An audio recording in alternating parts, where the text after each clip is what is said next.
जय हिंद साथियों। मैं ये जो आज कहने जा रहा हूँ, अगर आपको अच्छा लगे तो इस वीडियो को ज़रूर शेयर करें, ताकि इस वीडियो को बनाने का जो मेरा मकसद है वो पूरा हो सके। दोस्तों, आज जब हमारे देश में कोई जवान शहीद होता है तो पूरा देश शोक में डूबा होता है। जब उसका पार्थिव शरीर उसके गांव लाया जाता है या जिन रास्तों से लाया जाता है, लोग उसके पार्थिव शरीर को नमन करने के लिए भीड़ लगाकर खड़े होते हैं, एक जगह इकट्ठा हो जाते हैं। और वहीं पे जब हमारी पुलिस फोर्स, राज्य सरकार के पुलिस फोर्स में कोई मरता है तो पता भी नहीं चलता कि तबादला हुआ या मर गया। आखिर ये फर्क क्यों? देश की जो सेना है वो भी देश की रक्षा करती है, राज्य सरकार की जो पुलिस फोर्स है वो भी देश की सेवा करने के लिए ही है, जनता की रक्षा करने के लिए ही है। फिर इतना बड़ा फर्क आया कहाँ से? और ये लाने वाले यही वो लोग हैं जो उस डिपार्टमेंट में हैं। चंद रुपयों के कारण पूरी पुलिस फोर्स को बदनाम कर रखा है। अरे सैलरी से अगर इन लोगों का नहीं चलता तो फिर ज्वाइन ही क्यों करते हैं? फिर उस नौकरी को ही क्यों करते हैं? दोस्तों, बात सुरक्षा की है। अगर पैसे से हमारी सुरक्षा बिक सकती है, पुलिस फोर्स अगर पैसे लेकर ही देश की जनता की सुरक्षा करेगी, तो फिर भरोसा कौन करेगा? सरकार दिन प्रतिदिन नए नए नियम कानून लगाने में व्यस्त है। कभी किसी चीज पे फाइन बढ़ा देती है, किसी फॉर्म अप्लाई करने का नियम बदल देती है। जैसे कि बिहार सरकार ने क्या किया कि अगर किसी को भी गाड़ी का लाइसेंस लेना हो तो पहले उसे कंप्यूटर बेस्ड एग्जाम देना होगा, उसमें पास करने के बाद ही उसको लाइसेंस मिलेगा, जिसका शुल्क तकरीबन 500 रुपये है। जब तक आप उस एग्जाम को पास नहीं कर जाते आपको लाइसेंस नहीं मिलेगा। और वो एग्जाम जितनी बार आप अटेम्प्ट करोगे उतनी बार आपको रसीद कटवानी पड़ेगी। सरकार ऐसे जनता से पैसे वसूलने में लगी है, नए नए नियम टैक्स वसूली के नाम पे, जैसे सारे घोटाले राजनेताओं ने नहीं, जनता ने कर रखे हों। क्या चल रहा है हमारे देश में? क्या जनता ने ही घोटाले किए हैं जो जनता से वसूलने के लिए पैसा इतनी नियम कानून लगाया जा रहा है? अरे साहब, जब नियम कानून ही आपको लगाने हैं तो जो पुराने हैं पहले उनको तो सुधारो। अरे गाड़ी का लाइसेंस दे रहे हो तो गाड़ी टेस्ट तो आप पहले भी लेते थे, तो उसमें आखिर क्या कमियां नजर आ गई आपको? आज जब किसी का एक गाड़ी पकड़ा जाता है तो उसे छुड़वाने के लिए उसे एक गारंटर चाहिए, तो अब गाड़ी भी खरीदो और दोस्ती भी गाड़ी वालों से करो, तभी जाएगा कोई आपके लिए गारंटर बनने।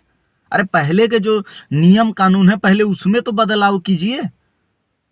तो वो इन लोगों से नहीं हो, नए कानून लाने हैं और मासूम जनता पे थोप देने हैं, क्योंकि हम तो उनके गुलाम हैं और जो वो नियम कानून लाएंगे हमें मानना पड़ेगा, क्योंकि उन्हें चुनकर तो बैठाया हम ही लोगों ने है। आज जिस पुलिस फोर्स को सुरक्षा, हमारी सुरक्षा के लिए रखा गया है, कहीं कहीं पे ऐसे ऐसे खबरें आती हैं, उन्होंने ही मर्डर कर दिया, उन्होंने ही बलात्कार कर दिया, फिर वो हमारी सुरक्षा कर रहे हैं या हमारा ही शोषण कर रहे हैं, समझ में ही नहीं आता। आखिर हमारी पुलिस फोर्स को हुआ क्या है? आखिर हमारे प्रशासन में कमियां कहाँ हैं कि ऐसे ऐसे लोग उसमें भर्ती हो जाते हैं और लोग मासूम जनता का शोषण करते हैं? ये कमियां किसमें है ये देखने के बजाय जनता का शोषण करना जरूरी है। दोस्तों देखो, मुझे किसी से व्यक्तिगत दुश्मनी नहीं है, मैं ये बातें इसलिए कह रहा हूं ताकि जो उनका जमीर मर चुका है उसे जगाया जा सके। हम लोग एक नॉर्मल सी बात, एक साधारण सा मैं आप लोगों के बात कह रहा हूं कि आप लोग मुझे बताएं कि हम लोगों के टैक्स के पैसों से इन लोगों की सैलरी जाती है, जो सरकारी कर्मचारी हैं।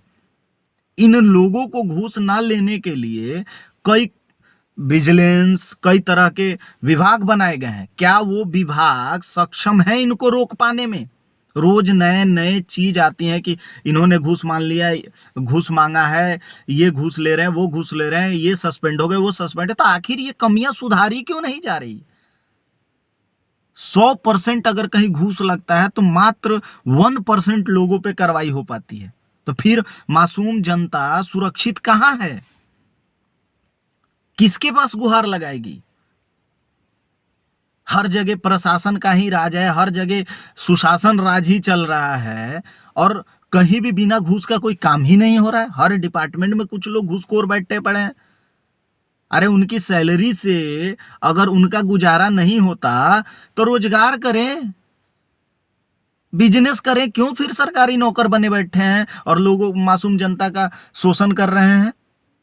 दोस्तों ये बात उठानी इसलिए जरूरी है क्योंकि हम लोगों को टैक्स देते हैं और उसी के पैसे से इन लोगों की सैलरी या उस देश का या राज्य के विकास में उस पैसे को इस्तेमाल किया जाता है। गलत गलत तरीकों से ये लोग हमारे पैसे घूस के रूप में लेते हैं, वो सही नहीं है, वो हमारा शोषण है। हम लोग टैक्स देते हैं तो हमें पूछने का अधिकार भी है कि हमारे पैसे का इस्तेमाल कहाँ हो रहा है। अगर कोई सरकारी कर्मचारी घूस लेता है तो पहले उसके लिए कानून बनाए कि उसे सस्पेंड तो किया ही जाए, उसे नौकरी से बर्खास्त भी किया जाए, उस पे देशद्रोह का मुकदमा चलाया जाए, उसको देश की जनता की और देश के उन्नति के लिए उस पद पे बैठाया गया है, देश की सेवा करने के लिए और देश के जनता की मदद करने के लिए बैठाया गया है। परंतु अगर वहां पे वो घूसखोरी कर रहा है, चाहे वो किसी भी पद पे बैठा हुआ अधिकारी क्यों ना हो, तो उस पे देशद्रोह का मुकदमा चलाया जाए। क्या इतनी हिम्मत हमारी सरकारों में नहीं है कि इस कानून को लाया जा सके? एक सम्मानित पद पर बैठकर कोई व्यक्ति अगर घूस ले रहा है तो वो देशद्रोही नहीं है।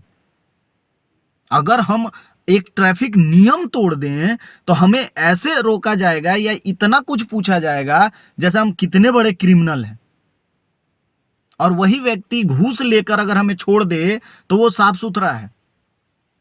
मैं सभी राज्य की सरकारों से हाथ जोड़कर निवेदन करना चाहता हूं और माननीय प्रधानमंत्री जी से भी निवेदन करना चाहूंगा कि आपको जितने नियम कानून लाने हैं लाइए, पर एक नियम कानून जरूर लाइए इस देश के उन्नति और विकास के लिए, जो सबसे जरूरी है कि अगर देश का कोई भी सरकारी कर्मचारी, सरकार का नौकर अगर पद पे बैठा हुआ किसी भी जनता से घूस लेते हुए पकड़ा जाएगा या जनता का शोषण करेगा तो उसे देशद्रोही करार किया जाएगा और देशद्रोही का मुकदमा चलाया जाएगा। तब हमारा देश जाके विकास करेगा। तब सरकारी पद पे बैठा हुआ, एक सम्मानित पद पे बैठा हुआ व्यक्ति कभी भी इस देश की जनता और देश को लूटने का नहीं सोचेगा।